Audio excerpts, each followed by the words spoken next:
बधाई हो हनी, तुम एसडीएम बन गई। सुन के मुझे अच्छा लगा। ओके ओके, तो तुझे पता लग ही गया कि मैं एसडीएम बन गई हूँ। वैसे जॉब मांगने आया ना यहाँ पे? अरे नहीं नहीं, ऐसी बात नहीं है, तुम गलत समझ रही हो। अच्छा अच्छा, तो फिर अपनी वाइफ के लिए जॉब मांगने आया होगा। लेकिन यार मेरे पास तो कोई पोस्ट खाली नहीं है। लेकिन हाँ, मैं एक काम कर सकती हूँ। मैं अपने ऑफिस में बोल के ना तेरी वाइफ को माली का काम दिलवा सकती हूँ, क्योंकि तुम जैसे गांव के लोगों के ऊपर ना वही काम सूट करेगा। वैसे दिखती कैसी है तेरी गरीब पत्नी? ऑब्वियसली गरीब ही दिखती होगी, एकदम भद्दी, क्योंकि तूने तो कभी आज तक फोटो दिखाई नहीं उसकी। और कॉलेज के बाद तू सीधा मुझे आज यहाँ मिला है, मेरे घर के बाहर। तुझे क्या लगता है कॉलेज में तो मैंने तुझे कभी भाव दिया नहीं, यहाँ पर दे दूंगी? खैर छोड़ो, अब तू यहाँ आई गया है तो क्या ही कर सकते हैं। वैसे तुझे एक बात बताऊँ, तुझे पता है आज मेरे घर पे कौन आने वाला है? इस शहर की आईपीएस ऑफिसर ज्योति सिंह। तूने कभी उनको देखा तो होगा नहीं, बस नाम ही सुना होगा। लेकिन तू टेंशन मत लियो, वो जब आएंगी ना तो मैं तुझे उनसे मिलवा दूंगी, एज अ नौकर इंट्रोड्यूस करवा दूंगी। हाँ ठीक है, जैसा तुम्हें ठीक लगे। वैसे मैडम को तो अभी आने में 10-15 मिनट लगेंगे, और तेरी इतनी औकात नहीं है कि तू हमारे घर पे आ सके। एक काम करता हूँ, अपने पूरे घर का गेस्चर ना तेरे को अपने फोन में ही दिखा देता हूँ, तू भी क्या याद करेगा। ये देख, ये सोफा देख रहा है, पूरे 80,000 रुपए का है। और ये झूमर पूरे 1.5 लाख रुपए का है। और ये पेंटिंग ये पूरे 30,000 रुपए की है। इतनी तो ना तेरी सैलरी भी नहीं होगी। और ये वॉच देख रहा है, ये पूरे 60,000 रुपए की है। बेचारा, तेरे को देख के ना कभी कभी ना मुझे तरस आता है, काश तेरी भी इतनी अच्छी नौकरी होती जैसे कि हमारी है, तो तू भी आज ऐसे भटकता नहीं फिर रहा होता। मेरे पास जितना भी है ना, मैं उसी में खुश हूँ। पर मुझे ना दुख इस बात का है, तुम लोग हो ना अभी भी वैसे के वैसे ही हो, घमंडी। तेरी इतनी हिम्मत, तू अभी भी मुझसे जुबान लड़ा रहा है। तू ना कॉलेज में भी ऐसा था और अब भी ऐसा है, गरीब का गरीब। अगर मैं यहाँ से चला गया, सोच लो कहीं तुम्हें पछताना ना पड़े। अच्छा, हम पछताएंगे? पछताएगा तो तू। अब खड़ा खड़ा देख क्या रहा है, चुपचाप निकल जाए यहाँ से, समझा? लो, आ गई इसकी बीवी, देखो साड़ी में आई है। खुशहाली क्या कर रहे हो तुम? यही तो आईपीएस ऑफिसर है ज्योति सिंह। मैम ना आज छुट्टी पर है और उनको सिंपलिसिटी बहुत पसंद है। क्या यही है क्या?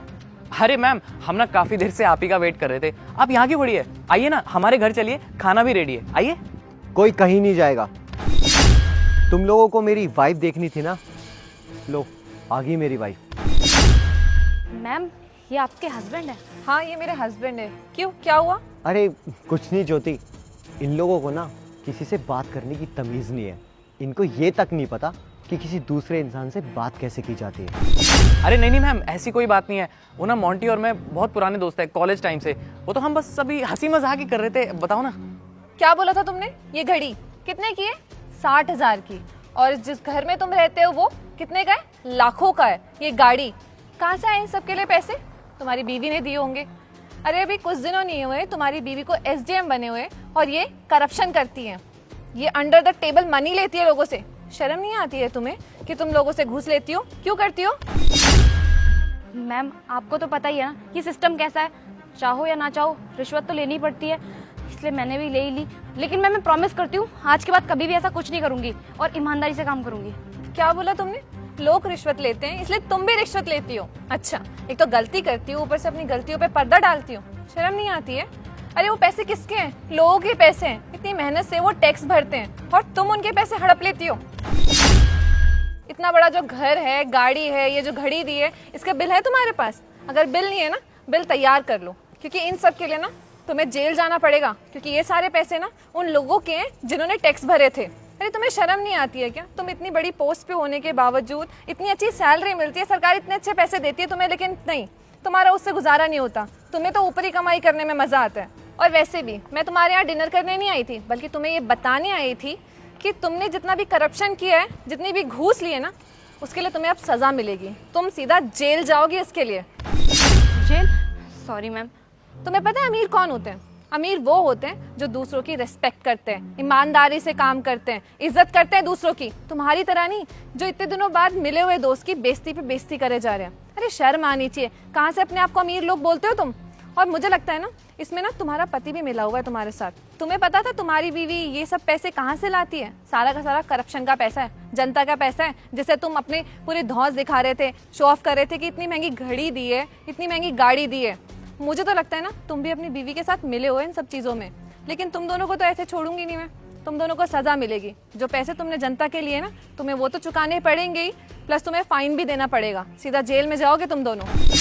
मैम, मैम प्लीज़ मैम ऐसा मत कीजिए, मैं प्रॉमिस करती हूँ आज के बाद कभी भी ऐसा कुछ नहीं करूँगी मैम। एक लास्ट चांस दे दीजिए प्लीज़।